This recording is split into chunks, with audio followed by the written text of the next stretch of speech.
Bien, antes de entrar a nuestro estudio esta noche, vamos a inclinar los rostros y vamos a pedir la dirección de Dios. Padre Celestial, te damos gracias por este lindo día que nos has concedido.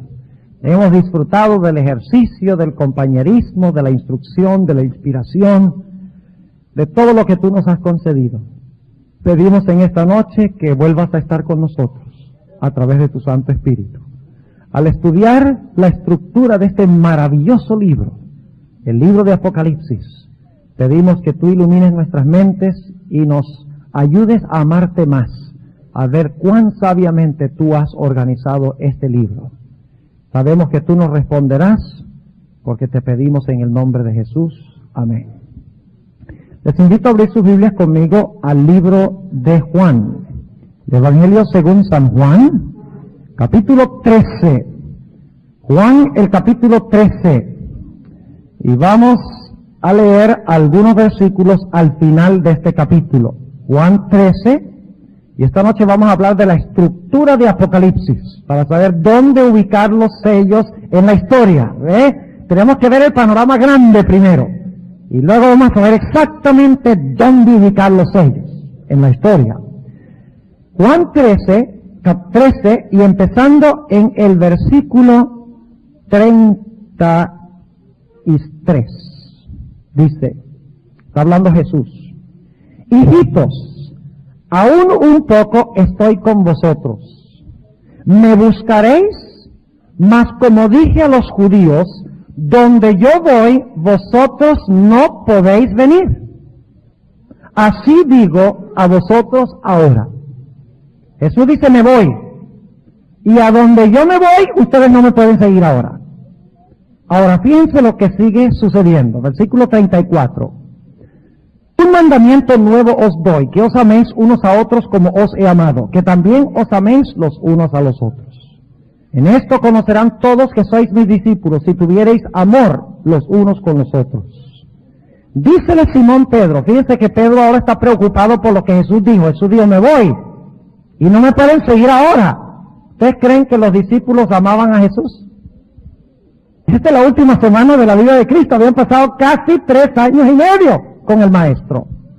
Y por lo tanto en el versículo 36, encontramos las siguientes palabras. Dícele Simón Pedro, Señor, ¿a dónde vas? Respondióle Jesús, donde yo voy, no me puedes ahora seguir, mas me seguirás después. ¿Qué dice Pedro? Fíjense, Pedro dice en el versículo 37, Señor, ¿por qué no te puedo seguir ahora? Mi alma pondré por ti, es decir, mi vida pondré por ti. Respondióle Jesús, ¿tu alma pondrás por mí? De cierto te digo, no cantará el gallo sin que me hayas negado 3 veces. Cuando Jesús terminó de declarar estas palabras, los discípulos estaban muy turbados.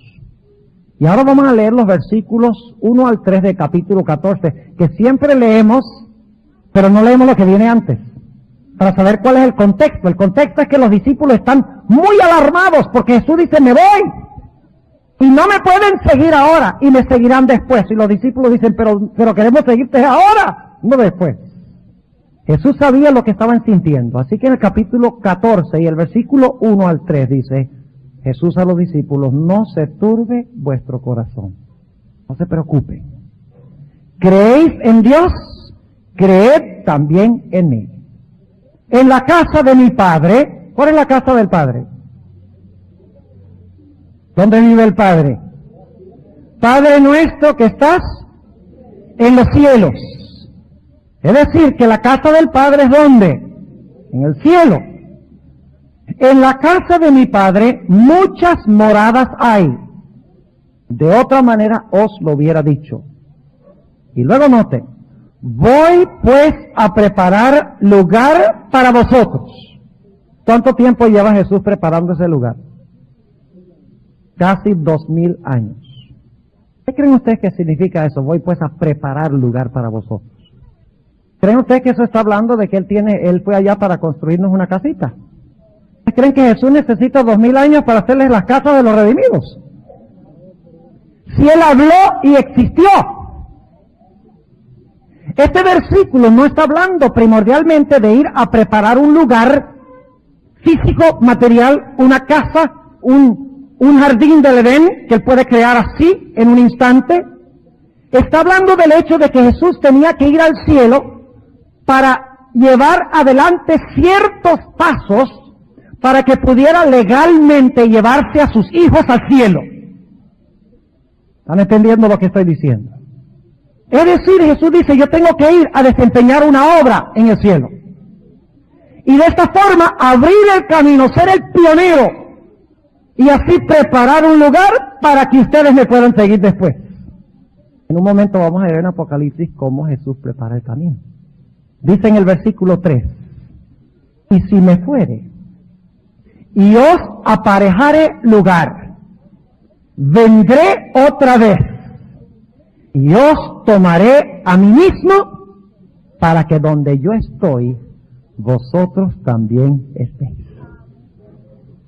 Ahora voy a hacerles una pregunta. ¿Cuántos creen que Jesús está aquí ahora con nosotros? Pero un momentico, ¿qué me están diciendo ustedes a mí? Todos levantaron la mano. Jesús dice, me voy. Pero luego dice, vendré otra vez y os tomaré a mí mismo. ¿Cómo puede estar aquí si no ha venido? Ah, muy bien. ¿Por medio de quién? Del Espíritu Santo. Ahora déjenme preguntarles algo. ¿Cuántos de ustedes les gustaría vivir una eternidad como estamos ahora, nada más con Cristo presente a través del Espíritu Santo? ¿Este es el blanco de la salvación? ¿Que Cristo habita espiritualmente entre nosotros? ¿Ese es el blanco de la salvación? ¡No! Cristo quiere ¿qué? Habitar físicamente con nosotros. Y a eso se refiere Juan 14, 1 al 3. Va a preparar lugar, pero mientras prepara el lugar está aquí. Y más adelante en la serie de la mañana vamos a hablar de eso. Cómo Cristo está allá y acá. Y nosotros estamos acá y allá. Fíjense. Es decir, que Cristo está presente espiritualmente aquí y físicamente allá. Nosotros estamos físicamente aquí y espiritualmente allá. Estamos en dos lugares a la vez. Eso es un principio muy importante que vamos a trazar en la serie de la mañana. Pero el hecho de que Cristo está presente solo espiritualmente es anormal. Porque nosotros anhelamos y ansiamos estar físicamente con el Señor Jesucristo. Ahora con esto en mente vamos al libro de Apocalipsis. El capítulo 1. Y vamos a estudiar la estructura de este maravilloso libro.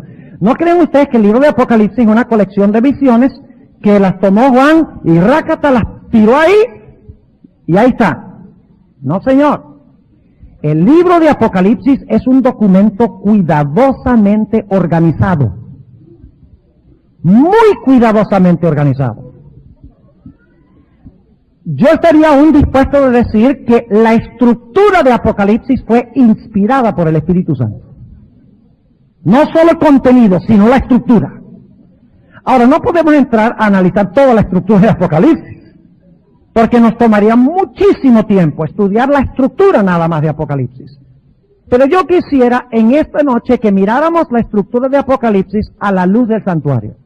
El santuario, el concepto adventista del santuario es lo que nos distingue de todas las demás iglesias. Es la característica distintiva de la iglesia remanente. Ninguna otra iglesia entiende el santuario. Y por eso no entienden Apocalipsis. Porque si no entendemos el santuario, no vamos a entender Apocalipsis. Y escuchen bien, si no entendemos el santuario ni Apocalipsis, tampoco comprenderemos cabalmente el espíritu de profecía. Porque el espíritu de profecía, los escritos de Elena White, no son sino una ampliación del contenido del libro de Apocalipsis. Y si tuviéramos tiempo se lo comprobaría en detalle. El año pasado lo hice con los jóvenes. Mostré cómo la estructura de Daniel 11 sigue la misma estructura del conflicto de los siglos.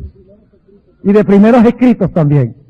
Y algunos jóvenes decían, pero qué interesante, ¿cómo la hermana White sabía eso? Ah, porque Dios la inspiró. Dios se lo reveló. Ahora, en Apocalipsis 1, ¿a dónde está el Señor Jesucristo? ¿Dónde se encuentra Cristo en Apocalipsis 1? ¿A dónde? En el santuario celestial. ¿A dónde? En el Santísimo. Vamos a leer. Se supone que en el Santo.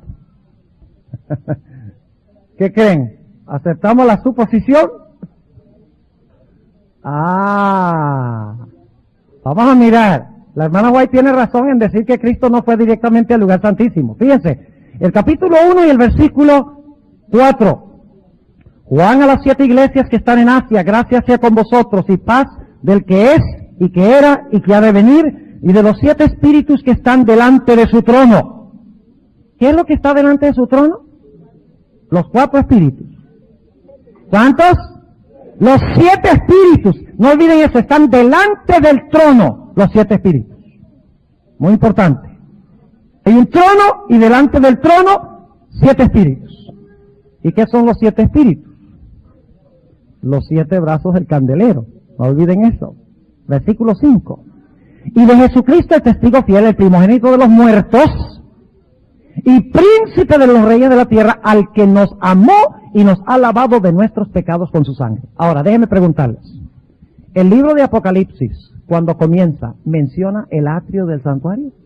Al comienzo de Apocalipsis, ¿se menciona el atrio directamente o dónde está Jesús en Apocalipsis 1?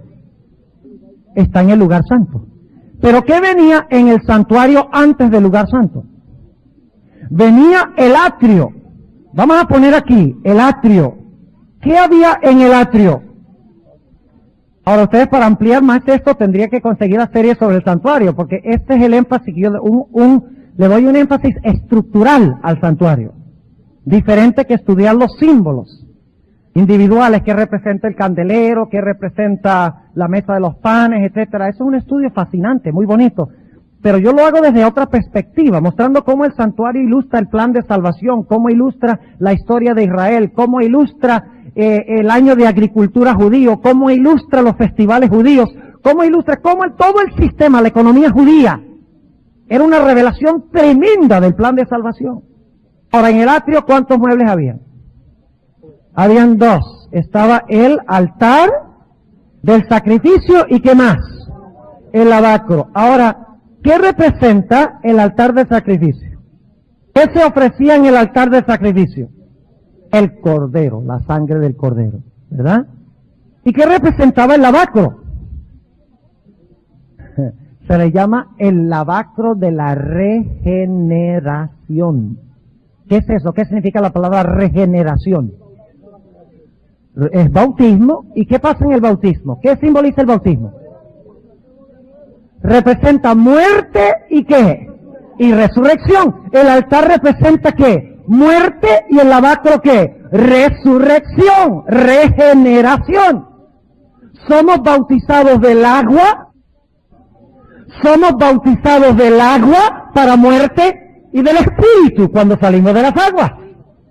Ahora fíjense cómo nos dice aquí que el Señor Jesucristo ya hizo eso cuando está en el lugar santo. La última parte del versículo 5 dice, al que nos amó y nos ha lavado nuestros pecados con su sangre. Es decir, que el atrio está ¿dónde? En el pasado. ¿Me están siguiendo? ¿Cuántos están siguiendo? Levanten la mano. Ok, no se pierdan ni por un instante. Ahora, sigue diciendo en el capítulo 1, y tenemos que saltar algunos versículos, pero vamos a empezar leyendo en el versículo 12. Y me volví a ver la voz que hablaba conmigo. ¿Quién era el que hablaba con él? ¿Quién hablaba con Juan? Pero fíjense, vamos a leer. Dice en el versículo 12. Y me volví a ver la voz que hablaba conmigo. Y vuelto vi 7 candeleros de oro. ¿Qué obra había hecho Cristo ya? Según leímos. Había muerto y ¿qué? Y resucitado. Y usted dice, ¿cómo sabemos que resucitó? Fíjense el versículo 17. Y cuando yo le vi, caí como muerto a sus pies, y él puso su diestra sobre mí, diciéndome, no temas, yo soy el primero y el último. Y el que vivo y he sido muerto. Muerte y ¿qué? Resurrección. Y ahora en el capítulo 1, en el versículo 12 me dice, me volví a ver la voz que hablaba conmigo y vuelto vi 7 candeleros de oro. ¿Dónde está? ¿Dónde estaban los 7 candeleros? Las 7 luces. En el lugar santo. ¿Delante de qué? Delante de un trono. ¿En cuál apartamento? ¿Dónde quedaba el candelero, pues? En el lugar santo. ¿Dónde debe quedar entonces el trono si está delante del candelero? En el lugar santo. ¿Está claro? En un momento vamos a ver un poquito más. ¿Se perdió? Bueno, podemos repetir eso. Dice aquí que Jesús está caminando en medio de los candeleros. ¿Los candeleros dónde estaban en el santuario? En el santo. Y como los candeleros están delante del trono, ¿dónde debe estar el trono? En el santo también. Claro que sí. Es decir, que en el santuario hay 2 símbolos para el trono de Dios. Uno en el santo y uno en el santísimo. Ahora sigamos leyendo. Versículo 13. Y en medio de los 7 candeleros, uno semejante al Hijo del Hombre. Ah, ¿quién es este que se le parece a Juan? ¿Ustedes creen que Juan sintió emoción cuando vio esto? Óigame, él está ¿dónde? En la tierra. ¿Y qué? Ve a Jesús caminando en medio de los candeleros. Y dice, ¿será que viene otra vez ahora tan pronto? Porque dijo, vendré otra vez. Pero cuando termina el libro de Apocalipsis, Juan se da cuenta que falta mucho todavía. Y dice, ven, Señor Jesús. Hay algo anormal cuando Apocalipsis comienza, porque Cristo está en el cielo, mientras que Juan y la iglesia están en la tierra. Eso no es lo ideal, ¿verdad? De que estén separados, no es lo ideal. Empieza Apocalipsis 1 con separación.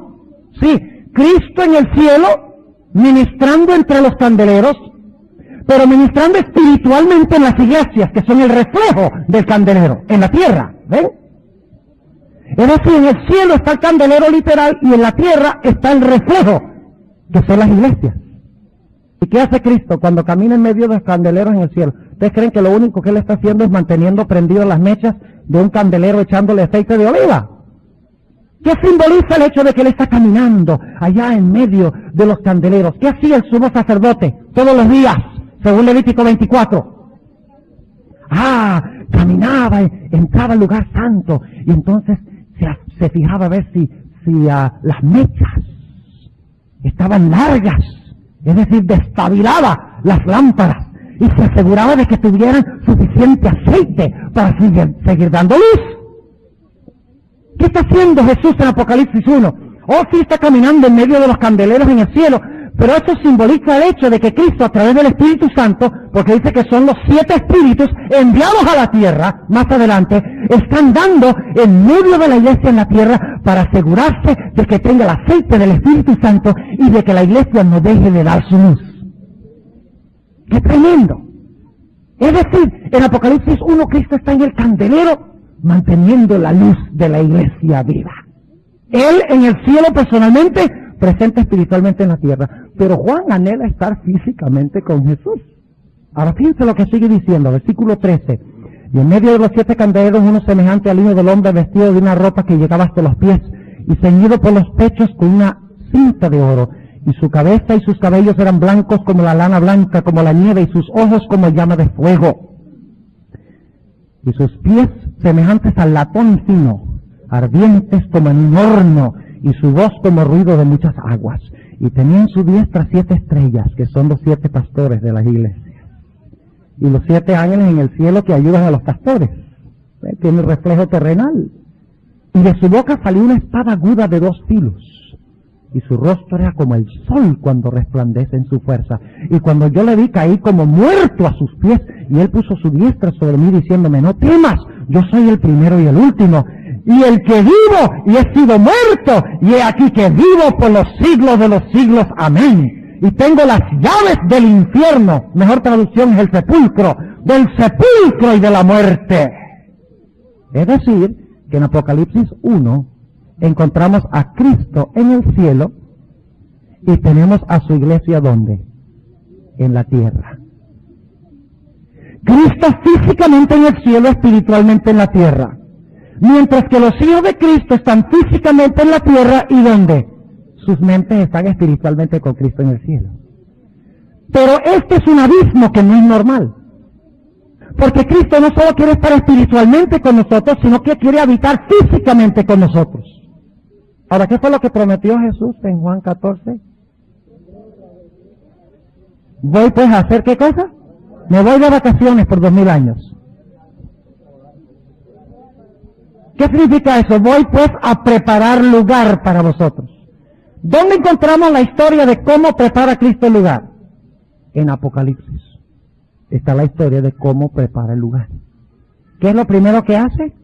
Mantiene la llama de la iglesia ¿qué? Encendida. Ahora movámonos un poquito más allá. Tenemos el atrio, ¿verdad? Ya hemos visto que luego Jesús se encuentra ¿dónde? Entre los candeleros, los 7 candeleros en el lugar santo. Ahora, ¿qué otro mueble había en el lugar santo? La mesa de los panes de la proposición, ¿correcto? ¿Dónde esperaríamos entonces conseguir a Jesús después del candelero? Yo creo que en la mesa. Ahora, vamos a leer Apocalipsis, el capítulo 4 y el versículo 1.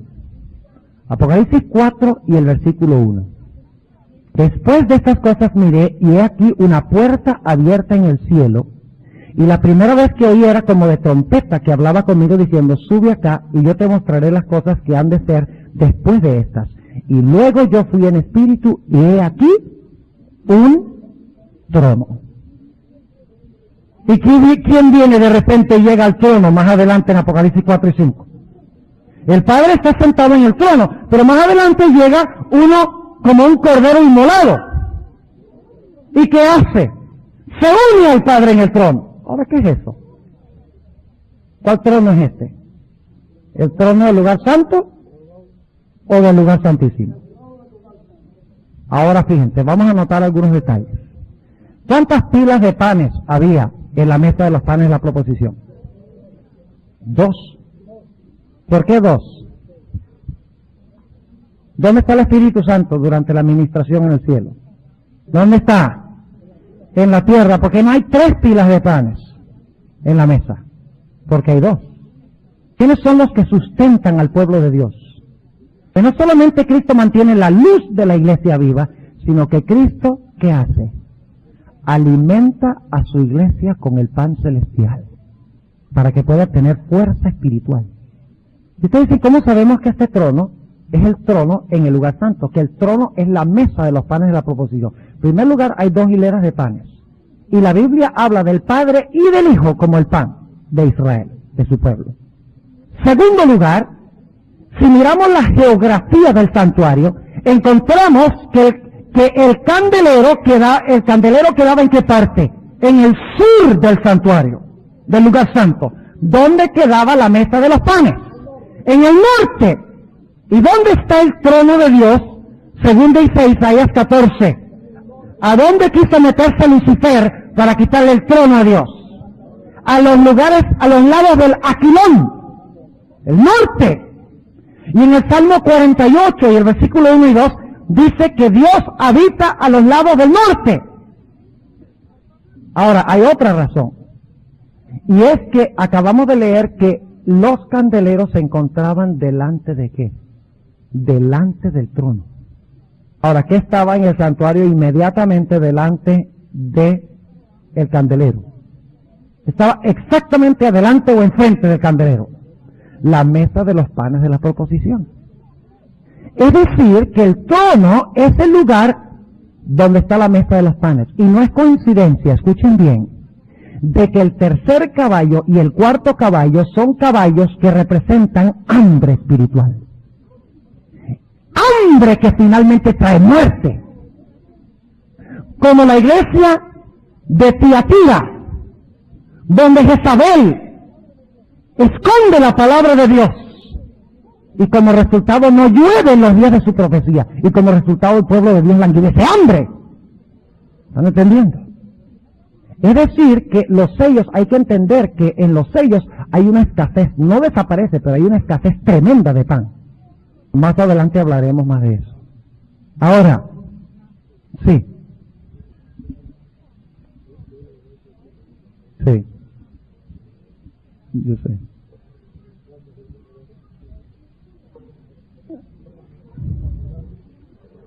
Sí. Cuando vamos a terminar la estructura, Y entonces se van a dar cuenta que, tomando en cuenta toda la estructura, yo creo que no es ineludible de que aquí estamos hablando de la mesa de los panes de la proposición. Ahora, necesitamos también, para entender esto, regresar a Apocalipsis 3:21. Para contestar un poquito más este asunto de qué es este trono, si está en el lugar santo o el lugar santísimo. ¿Creen ustedes que Cristo se sentó encima del candelero? ¿Creen que se sentó encima del altar de incienso? No. ¿Cuál es el único otro mueble que hay en el lugar santo? La mesa de los panes. Ahora, noten lo que dice Apocalipsis 3:21. Una promesa a la iglesia de la Odisea.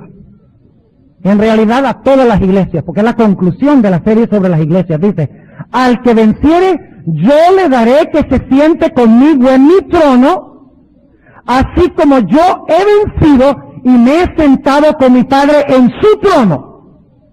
Déjenme preguntarles algo. Cuando Jesús ascendió al cielo, ¿se sentó con su Padre en el mismo trono?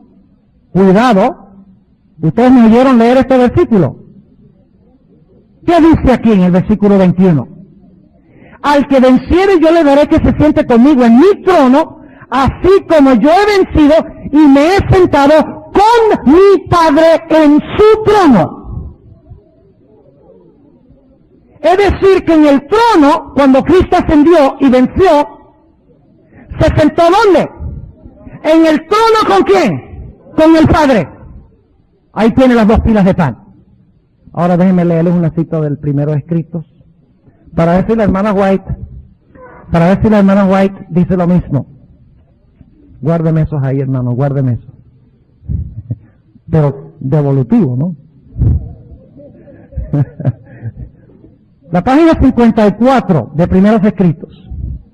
Y esta noche vamos a demorar un poquito más que lo acostumbrado, pero ustedes van a ver que esto es fascinante. Además, ustedes no tienen nada que hacer esta noche, sino irse a dormir. Bueno, algunos tienen que irse a Nueva York. ¿Ah? ¿El coro tiene que ensayar? Bueno, pero pues hasta medianoche. Ustedes me dicen cuándo quieren terminar. Yo termino cuando ustedes quieran. No, entonces me retracto. Ok, este capítulo de Primeros Escritos se titula El fin de los 2300 días. ¿Qué fecha es eso? 1844. Ahora escuchen bien. ¿Hay un trono en el lugar santo? ¿El Padre y el Hijo se sentaron en este trono hasta 1844? Fíjense lo que dice. Página 54. Vi un trono, y sobre él se sentaban el Padre y el Hijo. Dice la sierva de Dios. La hermana White siempre está en armonía con la Biblia. Lo que pasa es que a veces nosotros no pensamos que esté en armonía porque somos muy flojos para buscarlo. Ahí está el problema. Pero a mí me gusta primero ir a la Biblia y después al Espíritu de Profecía. ¿Ve? Porque entonces la gente dice, de verdad que la hermana White está en perfecta armonía con la Biblia. Pero cuando empezamos con Elena White, entonces la gente gana la impresión de que, la Biblia está en armonía con Elena White. No, tenemos que mostrar que Elena White está en armonía con la Biblia. No la Biblia con Elena White. Aunque creemos en los dos. Pero somos el pueblo de la Biblia. Y tenemos que predicarle al mundo la Biblia. Y luego entonces le mostramos el postre del Espíritu de Profecía. Y el postre es lo más sabroso. A algunos tal vez no les gusta el postre. Dice, vi un trono, y sobre él se sentaban el Padre y el Hijo. Me fijé en el rostro de Jesús y admiré su hermosa persona. No pude contemplar la persona del Padre, pues le cubrió una nube de gloriosa luz. Pregunté a Jesús si su Padre tenía forma como él. Dijo que la tenía, pero que yo no podía contemplarla, porque dijo, si llegases a contemplar la gloria de su persona, dejaría de existir. Luego voy a saltar un poquito más adelante, donde ella dice lo siguiente. Vi al Padre levantarse del trono. ¿Del trono? Del trono doble. ¿Quién se levanta primero? El Padre. Muy bien. Y en un carro de llamas entró en el lugar santísimo. Si entró al lugar santísimo, ¿dónde estaba en el trono antes? En el santo. No tenemos que tener mucha inteligencia para saber eso. Vi al Padre levantarse del trono y en un carro de llamas entró en el lugar santísimo al interior del velo y se sentó. ¿Hay un trono en el lugar santísimo también? Claro que sí. Entonces Jesús se levantó del trono. Y la mayoría de los que estaban prosternados se levantó con él. Y luego entonces dice que Jesús entró también en el carro de llamas que había recogido al Padre y lo había llevado al lugar santísimo. Ahora recogió a Jesús y lo llevó a donde el Padre había sido llevado. Y Jesús también entró al lugar santísimo. ¿Dónde estaban entonces hasta 1844? En el lugar santo. ¿Cuál es el trono entonces? La mesa de los panes de la proposición. Ahora yo sé que hay algunos teólogos que no creen eso. Yo creo que cuando ustedes, además de los puntos que hemos mencionado, cuando ustedes ven el panorama final, yo creo que ustedes van a estar de acuerdo conmigo. Es decir, que la escena de los sellos se realiza ¿en qué apartamento? En el lugar santo. Es decir, que los sellos están relatando eventos históricos que empiezan con el ministerio de Jesús en el lugar santo. ¿Me estoy haciendo claro? Algunos colocan los sellos después del cierre de gracia. Problema serio con eso. Porque los sellos están en el marco de la obra en el lugar santo, no en el lugar santísimo. Es importante entonces conocer la estructura. Vital. Ahora, ¿qué mueble queda faltando del lugar santo? El altar del incienso, ¿verdad? ¿Cuál mueble esperarían conseguir de próximo en Apocalipsis? El incensario. Ahora veamos cómo empiezan las trompetas. De las iglesias empiezan con Cristo entre los candeleros. Los sellos comienzan con Cristo en la mesa. Y las trompetas empiezan con Cristo en el altar. Es decir, que la primera sección de Apocalipsis, su énfasis es histórico. La historia de la iglesia. ¿Cuántos están siguiendo lo que estamos diciendo? Tiene que conseguir el cassette y escucharlo varias veces. No tengo esta serie grabada, la va a vender el campamento. Tengo esta serie grabada, la va a vender el campamento. Es la primera vez que grabo. Y aunque lo hubiera tenido grabada, no podía venderla. Me lo prohibieron. Y justamente también. Ahora fíjense, Apocalipsis 8 y el versículo 3. Y otro ángel vino y se paró delante de ¿qué? Del altar. ¿Cuál altar? Es del incienso, sigamos leyendo. Teniendo un incensario de oro. Y le fue dado mucho incienso para que lo añadiese a las oraciones de los santos, de todos los santos, sobre el altar de oro que estaba delante del trono. ¿Dónde está el altar? ¿En qué parte? En el lugar santo. Y pertenece a los dos lugares. Es el punto de transición. Y por esa razón, algunos no entienden por qué en Hebreos el altar de incienso está en el lugar santísimo. Sencillamente porque el altar de oro, la función era, aunque estaba en el lugar santo, era llevar las oraciones de los santos encima del velo al lugar santísimo. Su función tiene que ver con el lugar santísimo. ¿Ve? Entran los pecados del pueblo a través de la oración.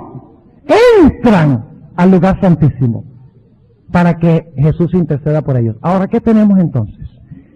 Jesús mantiene viva la luz de la iglesia. Jesús, y fíjense que las iglesias, los sellos y las trompetas son tres maneras diferentes de mirar el mismo tiempo histórico. ¿Verdad?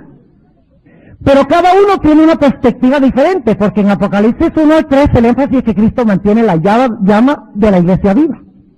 Nunca se ausenta completamente el Espíritu Santo. El énfasis en Apocalipsis 4 al 8:1 es que Cristo, a pesar de que la iglesia cae en apostasía, a pesar de que hay persecución contra los hijos de Dios, Cristo siempre mantiene el pan de vida vivo en la iglesia. Siempre sustenta a su iglesia. Esto lo veremos en los sellos. Y Apocalipsis capítulo 8 es que a pesar de que los hijos de Dios son perseguidos, y ultrajados y maltratados, sus oraciones son oídas ante el trono de Dios. Aunque pecan, abogado tienen con el Padre, a Jesucristo el justo. Es decir, que tenemos en Apocalipsis 1 hasta Apocalipsis el capítulo 10. En las 3 series tenemos la labor de Cristo en el lugar santo. Pero ahora escuchen lo que voy a decir. Cada vez que una de estas series, aunque estas series se desarrollan en el flujo de la historia desde los días cuando Cristo va al lugar santo a ministrar, aunque empiezan allí, revelan el flujo de la historia, y escuchen bien, cada vez que la serie llega al número 6, hay un vistazo del lugar santísimo. Como diciendo que hacia allá es que se mueve la visión. Ilustremos eso un momento. La iglesia de Filadelfia. ¿Qué se le da a Filadelfia? ¿Qué se le pone adelante? Una puerta abierta. ¿Y a dónde conduce esa puerta abierta? Al lugar santísimo. ¿Y el sexto sello qué es? ¿Hay un paréntesis en el sexto sello? Cuando habla del sexto sello, que viene la destrucción sobre el mundo, dice, pero antes de que venga la destrucción, es necesario que los siervos de Dios sean ¿qué? Sellados. ¿Y cuándo empieza el sellamiento? En el año 1844. Primero el sellamiento de los muertos, y luego el sellamiento de los vivos. Fíjense, nuevamente cuando llega el 6, dice, hay un paréntesis aquí, y tengo que mostrarles lo que está pasando en el lugar santísimo, el sellamiento. ¿Perdón?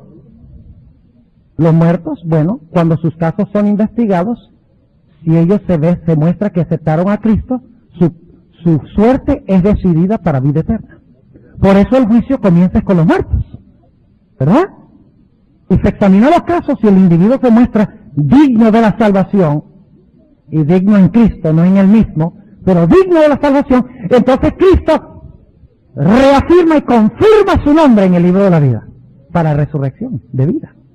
Y luego al final del juicio investigador va a sellar entonces a los vivos. ¿Está claro? Ahora, en la sexta trompeta pasa algo también muy interesante. Hay una interrupción. Y la interrupción es nuevamente para hablar del lugar santísimo. Un presagio de lo que vendrá. Y ustedes dicen, ¿dónde está la interrupción en las trompetas? La interrupción está en Apocalipsis 10. El librito. ¿Y cuándo pasó eso? 1844. O sea, tenemos razón como adventistas nosotros en nuestra interpretación profética. Está en la estructura de Apocalipsis. No lo estamos inventando, ahí está. De que Cristo en la tierra hizo la obra del atrio. Luego ascendió al lugar santo. Ahí está en la primera parte de Apocalipsis. Pero toda su obra conduce y dirige finalmente ¿hacia qué? Hacia la culminación en el lugar santísimo del santuario. Ahora viene otra pregunta. ¿Qué es el próximo mueble que esperarían ustedes encontrar en el santuario? ¿Ya han visto que desempeñó la obra del atrio? ¿No? Murió por nuestros pecados, yo soy el que vivo, resucitó en el lavacro.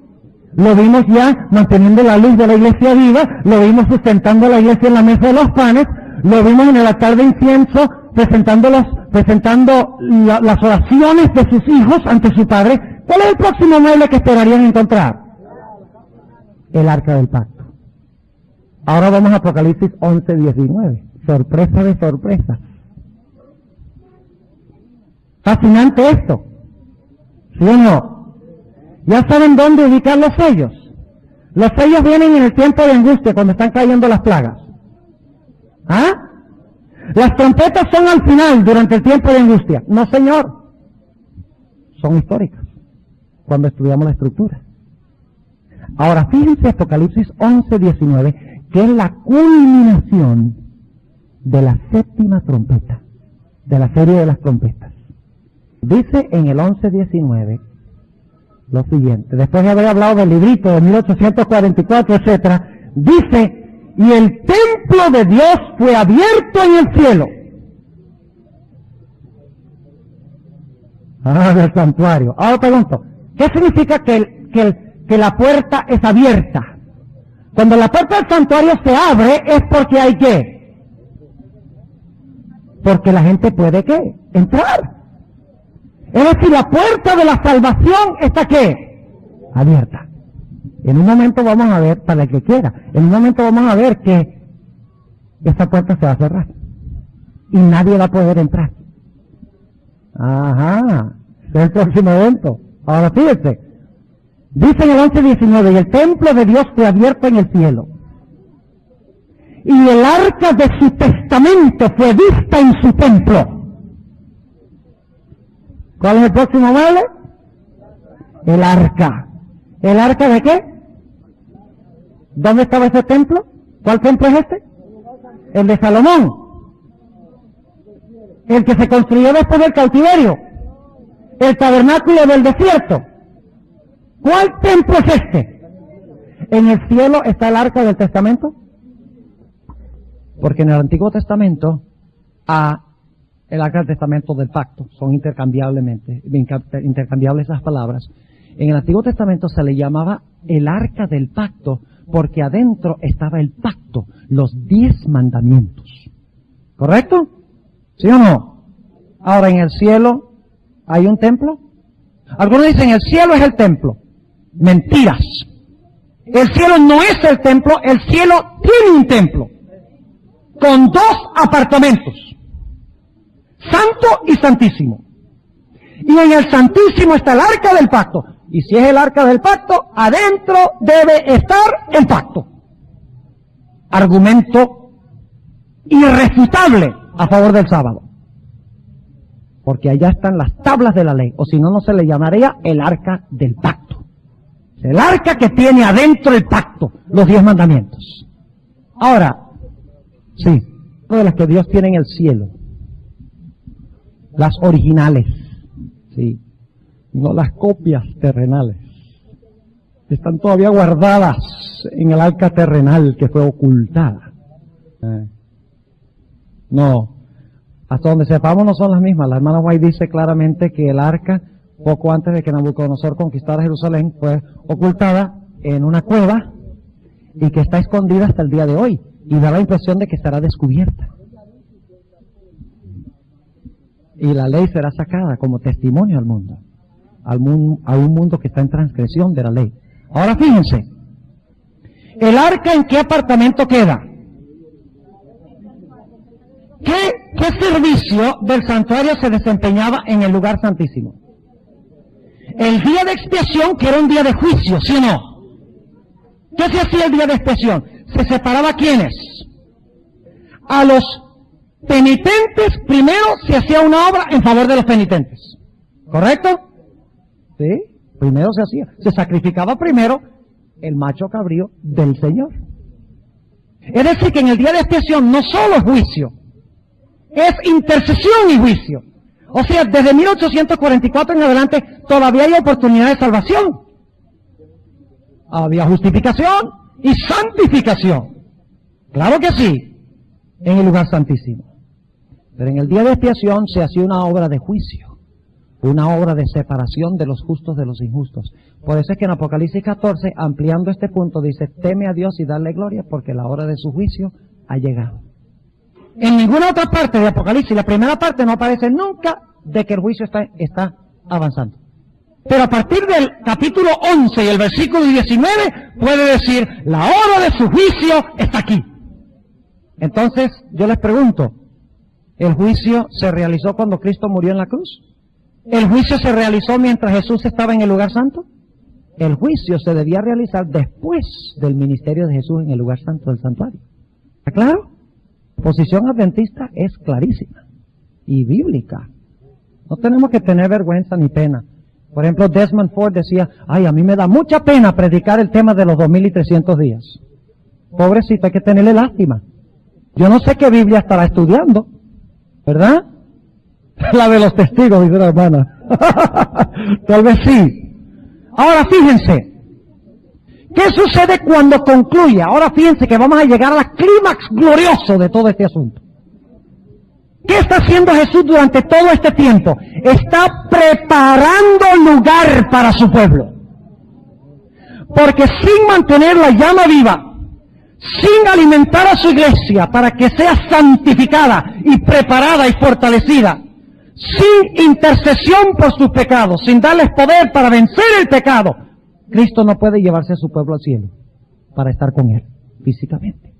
Esto es primordialmente lo que quiso decir Jesús cuando declaró: voy pues a preparar lugar para vosotros, aunque también se refiere al hecho de que va para prepararnos mansiones de verdad. No eliminemos eso, pero es eso y algo más. Es decir, todo esto es la preparación, los pasos que sigue Cristo en el proceso de la salvación. Aquí murió, aquí intercede, aquí alimenta, mantiene viva la llama de la iglesia y la prepara hasta que esté sin mancha ni arruga ni cosa semejante. Y eso sucede cuando termina el mensaje del tercer ángel. Y cuando termina el mensaje del tercer ángel, ¿cuál es el próximo evento? Apocalipsis 15. Apocalipsis 15. Antes de la venida de Cristo hay otra cosa. Todavía no hemos venido a la segunda venida de Cristo. Todavía Cristo está obrando la salvación de su pueblo. Apocalipsis 15 y el versículo 5. Si ustedes quisieran, alguna vez, no sé si hay tiempo, una tarde o algo, podríamos reunirnos para analizar más detalladamente la estructura de Apocalipsis 12 al 22. Porque es increíblemente fascinante detallar Apocalipsis 12 al 22. Es increíble. ¿Les gustaría? ¿Con esa propaganda? ¿A qué hora se quieren reunir entonces mañana? A las 2 es muy temprano. A las 3. No sé, con los jefes, ¿estaría bien? No hay ningún problema. Bueno, se puede grabar. Y puede conseguir el cassette. Ok. Mañana a las 3, para los que puedan venir. Para los que quieran y pueden, es opcional. Ahora, tal vez yo me metí en agua caliente, no debería haber dicho nada, porque yo no sé si está bien hacerlo o no. Hagamos una cosa, no lo hagamos mañana anunciaremos si lo hacemos el martes. ¿Ok?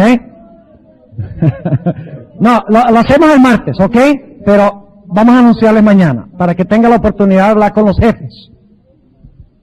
Y les digo que han planificado un campamento tremendo. ¿Sí o no? ¿Les parece?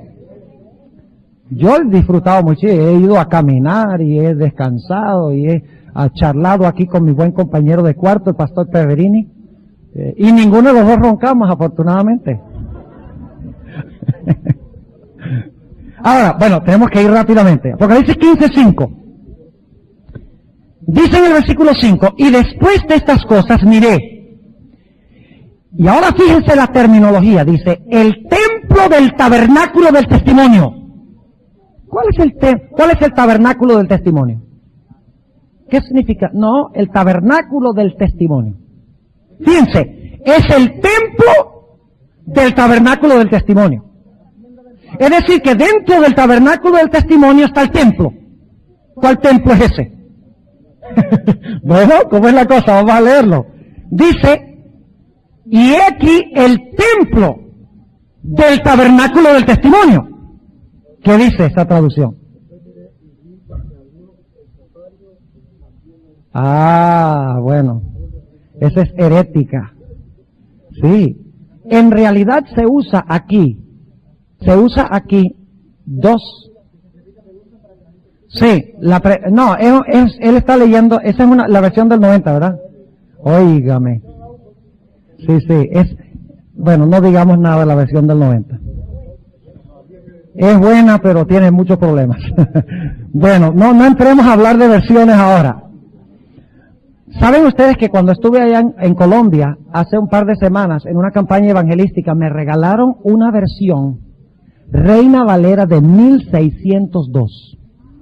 Solo hay como 2000 ejemplares en todo el mundo que han sacado las sociedades bíblicas. Una reliquia preciosa. Y yo chequeé allí y está como está aquí. ¿Ve? La gente dice que las versiones antiguas hay que reformarlas y cambiarlas.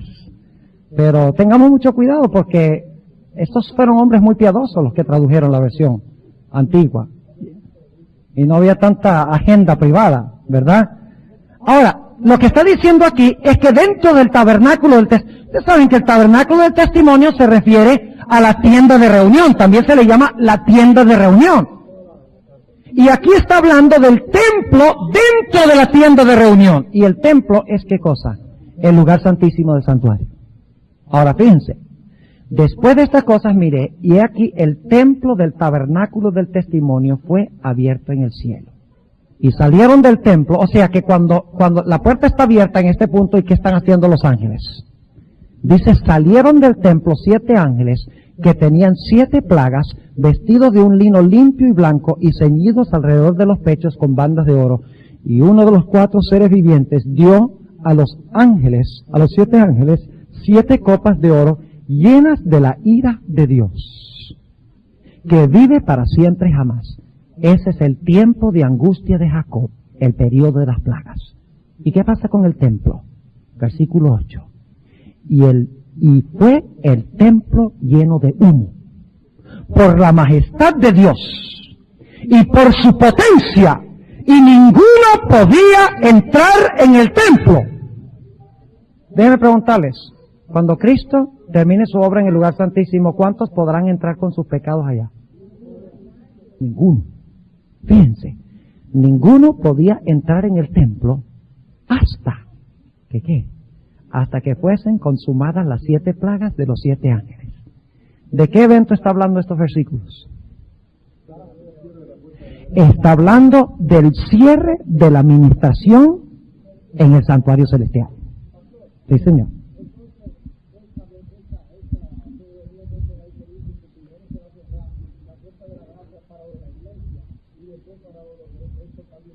Bueno, muchos dicen que se va a cerrar la puerta de la gracia primero para los de la iglesia adventista y luego para el mundo.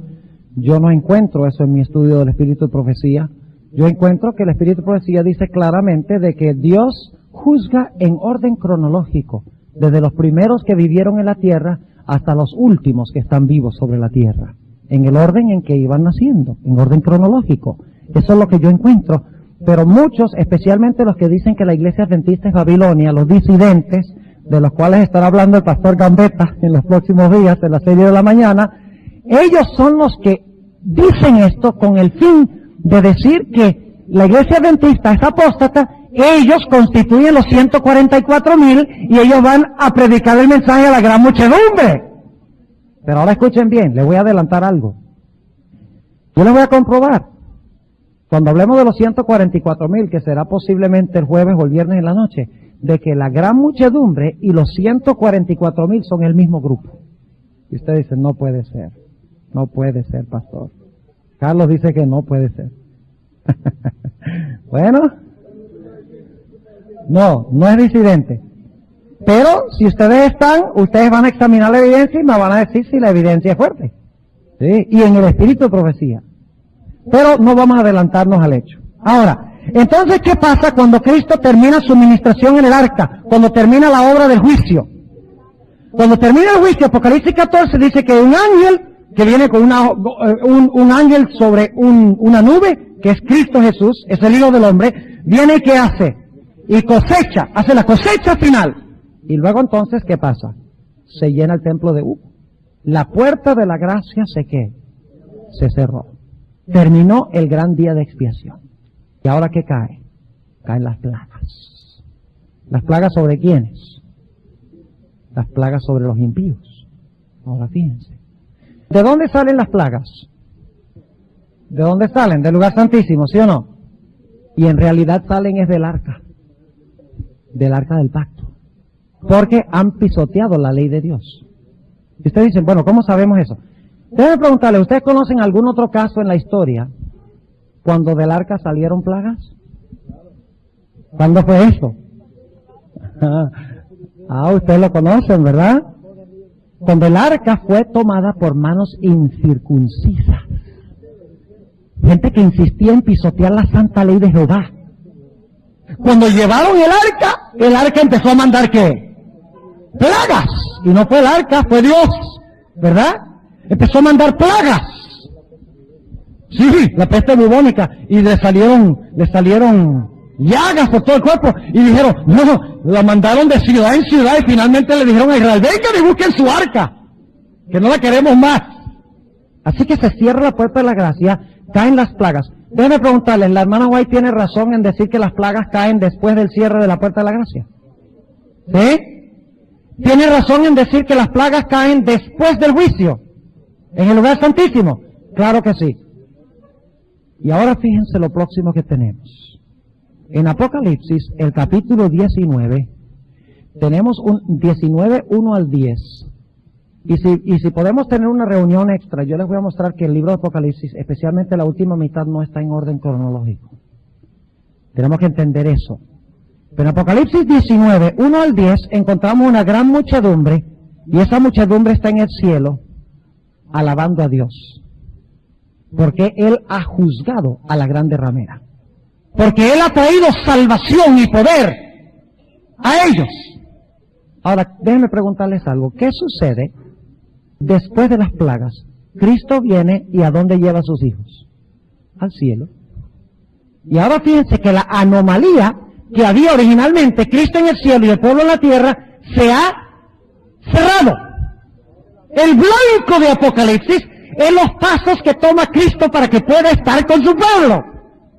Se lleva a su pueblo, están en el cielo cantando, porque han sido salvos del poder de la ramera. Ahora déjenme preguntarles, en el día de expiación, había otro macho cabrío. Se llamaba Azazel. Y después que los hijos de Dios eran sellados y salvados, y se pronunciaba esa bendición sobre el pueblo, cuando salía el sumo sacerdote, entonces el sumo sacerdote ahora decía, ahora vamos a donde Azazel. ¿Y qué lo hacía? Colocaba los pecados sobre él, y lo llevaba ¿a dónde? Al desierto. ¿Cuál es el desierto en Apocalipsis? Apocalipsis 20. ¡Qué tremendo! Tenemos en la estructura de Apocalipsis una ilustración del plan de salvación de comienzo a fin, tal cual lo presenta el conflicto de los siglos. Apocalipsis 20. Azazel es amarrado. Pero ahora escuchen bien, que los impíos en el día de expiación eran los últimos que eran castigados. Después que Azazel, el macho cabrío, era atado y amarrado, luego el sacerdote buscaba a aquellos que no habían simpatizado con la obra del sacerdote y los cortaba de medio del pueblo. Y la Biblia dice que la forma que lo hacían era que los sacaban fuera del campamento de los santos y los apedreaban, los mataban. Ahora vamos a Apocalipsis 20 y notemos algo fascinante. Apocalipsis el capítulo 20 y el versículo 7, 8 y 9. Ya van a ver por qué se usa Gog y Magog en Apocalipsis 20. Es una razón muy importante. Satanás ha sido atado por 1000 años. Azazel ha sido atado por 1000 años. Ha sido conducido al desierto. Pero todavía falta buscar a todas aquellas personas que no simpatizaron con la obra en el día de expiación. Nuevamente se tienen que sacar los registros para mostrar que hay un grupo que no aceptó la sangre expiatoria de Cristo. Y dice en el versículo 7, cuando los 1000 años fueren cumplidos, Satanás será suelto de su prisión. Y saldrá para engañar a las naciones que están sobre los 4 ángulos de la tierra, a Gog y a Magog. ¿Qué tenemos que hacer con esos símbolos? ¿Saben cómo lo interpreta la mayoría de la gente? Dice, esa es Rusia. ¿Por qué? Porque sí. Sí. Gog y Magog. Suena como ruso, ¿verdad? Tiene ese sonido a Rusia. El problema con eso es que no dejan que el Antiguo Testamento lo explique. Hay que ir a donde está la fuente del símbolo. Dice a Gog y a Magog a fin de congregarlos para la batalla final contra la ciudad, el número de los cuales es como la arena del mar. Y subieron sobre la anchura de la tierra y circundaron el campo de los santos. ¿Dónde están los impíos? Están afuera del campo de los santos. ¡Fuera del campamento! ¿Van a ser castigados fuera del campamento, sí o no? ¿Por qué? Porque no simpatizaron ¿con qué? Con la obra sacerdotal de Cristo Jesús. Ahora yo les pregunto, ¿cuántas formas hay de expiar nuestros pecados? 2. ¿Y usted cómo? 2. Usted puede expiar sus pecados muriendo usted. Porque la paga el pecado es muerte. Si ustedes mueren, ya pagaron los pecados. ¿Sí o no? Claro que eso no nos ayuda mucho. La otra manera de expiar los pecados es colocarlos sobre Jesús. En el día de expiación, colocarlos sobre el Cordero de Dios que quita el pecado del mundo. Pero se mostrará que aquellas personas después del milenio que circundan el campo de los santos no aceptaron la sangre expiatoria de Jesús. Y por esa razón estarán fuera del campamento de los santos y serán sacrificados como víctimas para expiar sus pecados. Ahora tenemos que volver a Ezequiel, porque habla de Gog y Magog. Fíjense, Ezequiel, el capítulo 39. Ezequiel, el capítulo 39. Y vamos a leer empezando en el versículo 17. 39, 17. Hablando de Gog y Magog. Y tú, hijo del hombre, así ha dicho el Señor Jehová, diga a las aves y a todo volátil, a toda bestia del campo, juntaos y venid reunidos de todas partes a mi víctima, que os sacrifico. Esta es terminología del santuario. Mi víctima que yo sacrifico. Ahora, ¿cuál fue la primera víctima que el Padre sacrificó? Cristo. Pero estas víctimas son otras. Fíjense. Sigue diciendo, juntaos y venid reunid de todas partes a mi víctima que os sacrifico un sacrificio grande sobre los montes de Israel, y comeréis carne y beberéis sangre, comeréis carne de fuertes, beberéis sangre de príncipes de la tierra, de carneros, de corderos, de machos de cabrío, de bueyes, de todos, engordados todos en Basán. ¿Qué clase de animales son esos? Los animales que se usaban ¿dónde? En el servicio del santuario. Pero como no aceptaron el sacrificio de Cristo como su sustituto, serán sacrificadas sus propias vidas por haber rechazado a Jesús. Qué gran incentivo para nosotros predicar a Cristo.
¿Y luego qué sucede?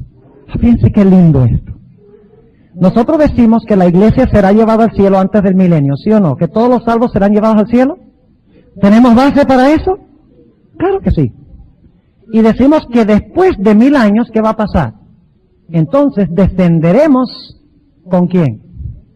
Con el Padre y con Cristo y la Nueva Jerusalén, la capital del universo. Y entonces Dios habitará con sus hijos para siempre. Allí se cumplirá finalmente Juan 14, 1 al 3. Notemos lo que dice para concluir Apocalipsis 21 y el versículo 3. Apocalipsis, el capítulo 21 y el versículo 3. Ya la separación ha terminado. Los pasos han sido largos y difíciles. Cristo ha hecho su obra en el lugar santo. Ha hecho la obra de juicio. Se ha cerrado la puerta de la gracia. Han caído las plagas sobre los falsos sistemas del mundo. Hasta la iglesia ha sido llevada al cielo por 1000 años. Hasta se ha sido amarrado por 1000 años. Después del milenio, los impíos han sacrificado sus propias vidas en expiación por sus pecados, porque no aceptaron el sustituto. Y ahora, después de los 1000 años, los impíos son destruidos, los que no simpatizaron son cortados en medio del pueblo. Y el versículo 3 de Apocalipsis 21 dice: y oí una gran voz del cielo que decía: he aquí el tabernáculo de Dios con los hombres, y morará con ellos, y ellos serán su pueblo, y el mismo Dios será su Dios. con ellos. ¡Qué lindo! Las cosas. To be free, so I'll cherish every moment, every day. For your love has lit my path in everywhere. In the tender touch of your hand, I find the strength to rise and stand. Through every trial, every tear we've shed, your love's been the shelter where I find my bed. For your love's been my anchor in life's stormy seas, a beacon of hope guiding me to be free. So I'll cherish every moment, every day. For your love has lit my path in every way. With gratitude in my soul, I'll sing this song. For the love we share is steadfast and strong. Consumación de la historia de la salvación. Dios descendiendo para estar con su pueblo. Que nuestra oración sea la de Juan.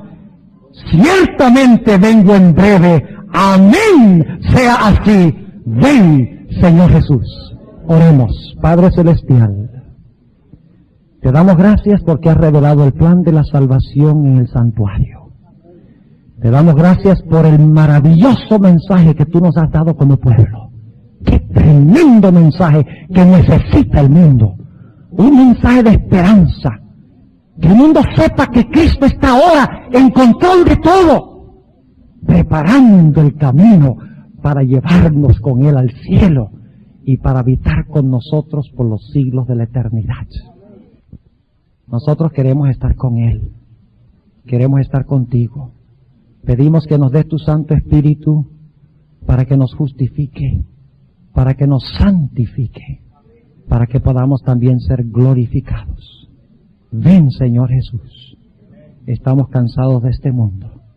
Sabemos que tú vendrás pronto y contestarás nuestra oración, porque te lo pedimos en el nombre de nuestro Señor Jesús.